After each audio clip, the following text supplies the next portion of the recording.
Hello change makers. So Nehru fellowship के around जो भी एसओपी लिखना है उसके बहुत सारे रिक्वेस्ट आ रहे थे। अपार्ट फ्रॉम दैट किसी भी एसओपी को क्यों लिखना चाहिए और कैसे लिखना चाहिए उसकी भी हम लोग इसमें ब्रीफ में बात करेंगे। तो मैंने लास्ट वाले नेहरू फेलोशिप के वीडियो में भी एक्सप्लेन किया था, यहाँ पर भी मैं आपको पॉइंट वाइज एक्सप्लेन करता हूँ। तो एसओपी लिखने के लिए उन्होंने 2 क्वेश्चंस ऑलरेडी दिए हुए हैं। पहला क्वेश्चन है What do you want to achieve through this fellowship and how does it align with your career goal? आप इस फेलोशिप से क्या पाना चाहते हैं, आपको इस फेलोशिप से क्या मिलेगा और आपका इस फेलोशिप को करने के बाद जो करियर का गोल है उसके साथ ये कैसे अलाइन करता है, उसके साथ ये कैसे जुड़ता है। तो आई थिंक जैसे 2 क्वेश्चन है वैसे ही 2 पैराग्राफ आप लिख सकते हो या 4 छोटे छोटे पैराग्राफ भी लिख सकते हो। ठीक, 400 से 600 वर्ड्स इन्होंने दिए हुए हैं। 500-550 वर्ड्स के बीच में एक आइडियली एसओपी होना चाहिए।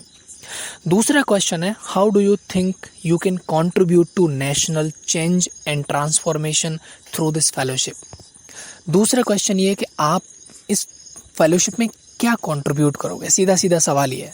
तो एसओपी के हमेशा 3-4 पॉइंट होते हैं। अपने बारे में बताइए, आप क्यों ज्वाइन करना चाहते हो, कैसे आपको हेल्प करेगा, आपको क्या क्या दिख रहा है अपने लिए, और आप इस फेलोशिप में कैसे कंट्रीब्यूट करोगे। उस फेलोशिप के पर्पस, उसका जो भी उद्देश्य है, गोल है, उन सब चीज़ों को सामने रखते हुए। तो एसओपी लिखने से पहले आपको 3 काम करने हैं। सबसे पहले नेहरू फेलोशिप के बारे में पढ़ना है। वीडियो भी देख सकते हैं, उसमें भी मैंने एक्सप्लेन किया है। इन बिटवीन द लाइंस क्या है वो भी एक्सप्लेन किया है। वेबसाइट से डिटेल में पढ़िए नेहरू फेलोशिप क्या है, और बाकी सारे फेलोशिप से ये एकदम अलग है। कांग्रेस का थिंक टैंक है इंक्लूसिव माइंड्स, पॉलिटिकल पीआर का, और उसी ने ये फेलोशिप डिज़ाइन किया है। आपको पूरा पॉलिटिकल पीआर और पॉलिटिकल कैंपेन के अराउंड ये आपसे काम करेगा। तो आप इसमें सोशल सर्विस जैसी बातें ना करें, एसओपी में बेहतर होगा। तो पहले तो आपको फेलोशिप को समझना है, क्या है फेलोशिप, उसका डिमांड क्या है, आपको क्या मिलने वाला है। फॉर एन एग्जाम्पल, मैं आंसर्स नहीं दूंगा, सिर्फ उदाहरण दूंगा, आपको उसकी तरह और चीज़ें लिखनी है। जैसे उसमें यह है कि जो भी पॉलिटिकल और इलेक्शन कैंपेन होते हैं उसके 3 या 4 कोर वर्टिकल होते हैं। कम्युनिकेशन, प्रचार प्रसार, पॉलिटिकल स्ट्रेटेजी, इन सब चीज़ें। उनमें आप 2-2 महीने बिताएंगे, 6 महीने के लिए 3 कोर स्ट्रेंथ है। उनमें से आप फिर जो भी जिसमें आप स्पेशलाइजेशन करना चाहते हैं, जैसे मैं मीडिया बैकग्राउंड से आता हूँ तो मेरे को आगे कम्युनिकेशन का प्रचार प्रसार इलेक्शन में कैसे होता है वो समझना है, तो मैं उसको हाईलाइट करूँगा।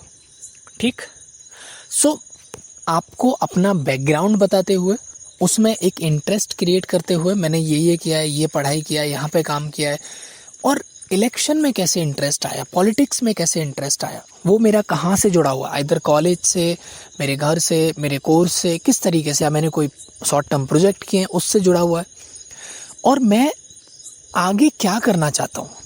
जैसे कोई बंदा कहेगा कि मेरे को इलेक्शन का पीआर सीखना है, मेरे को पॉलिटिकल पार्टीज़ कैसे लोगों के साथ काम करती है, कैसे ट्रांसफॉर्मेशन होता है वो सीखना है, आगे आने वाले समय में भी मेरे को उसी पे काम करना है।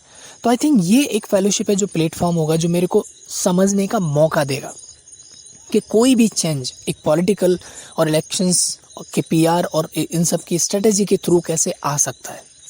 ठीक, तो आपको पहले में ये एक्सप्लेन करना है कि मेरा बैकग्राउंड ये है, मैंने ये एकेडमिक और ये एक्सपीरियंस किया है, और मैं अपने करियर में यहाँ पहुँचना चाहता हूँ, और वहाँ पहुँचने के लिए ये फेलोशिप मेरे को इस तरह हेल्प करेगा।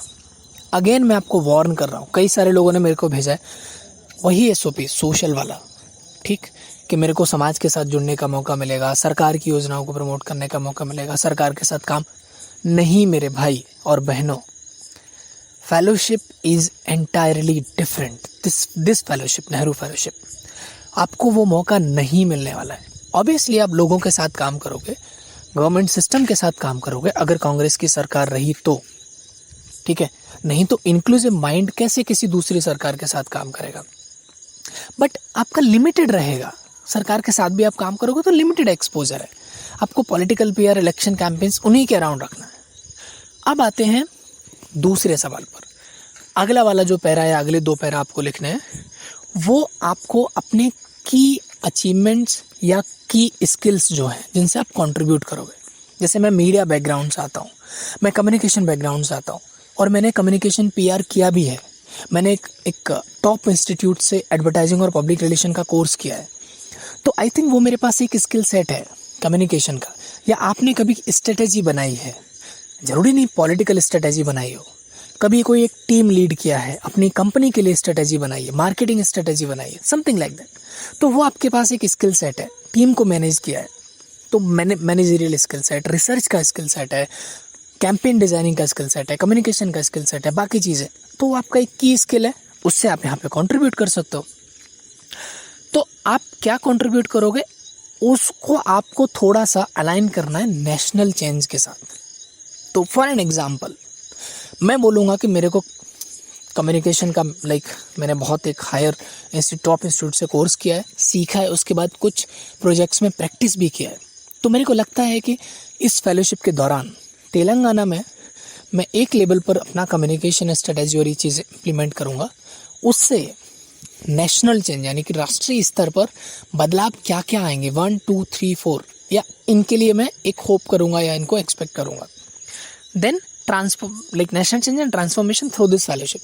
तो इस फेलोशिप में मैं ये कंट्रीब्यूट करूँगा, और मेरे कंट्रीब्यूशन से इसका जो आउटपुट होगा that will impact the national change. यानी नेशनल चेंज का मतलब है कि वो सोशल चेंज नहीं आने वाला है, आएगा भी तो भी चलेगा, बट यहाँ पे नेशनल चेंज का मतलब है कि पॉलिटिकल पीआर और इलेक्शन के मकसद से। Again this fellowship is very different. उससे आपका नेशनल लेवल पर, एक तेलंगाना में काम करते हुए नेशनल लेवल पर कैसे आपका जो स्किल सेट है वो नेशनल लेवल पे कैसे कंट्रीब्यूशन दे सकता है, आपको उसको एनविजन करना है। तो समराइज करते हैं अब इसको।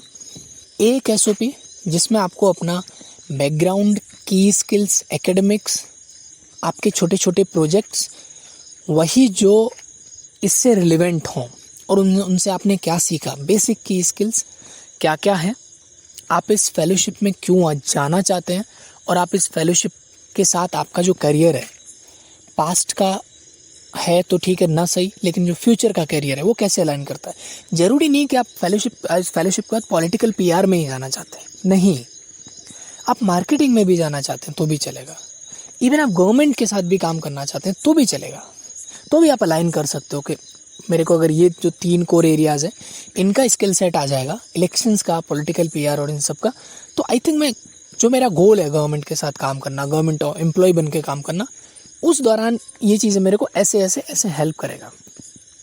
ठीक, उनको क्लियरली क्या चाहिए, जो बंदा आ रहा है क्यों आ रहा है, उसका इंटरेस्ट क्या है, उसको इस फेलोशिप में करना क्या है, और इस फेलोशिप से वो क्या लेके जा रहा है, क्योंकि बहुत ही एक्सटेंसिव है। सिंपल वो आपकी विचारधारा जानना चाहते हैं, आपका उद्देश्य जानना चाहते हैं, और आपकी सोच जानना चाहते हैं। ठीक, उसी को आपको अपने एसओपी में लिखना है। तो 500 वर्ड के बीच में 400, 450 भी चलेगा, 550, 600 भी चलेगा, वर्ड्स में लिख के आपको प्रॉपर अपने उस वर्ड्स को कई बार पढ़ना है, अपने आप से पूछना है कि क्या मैं कन्विंस हूँ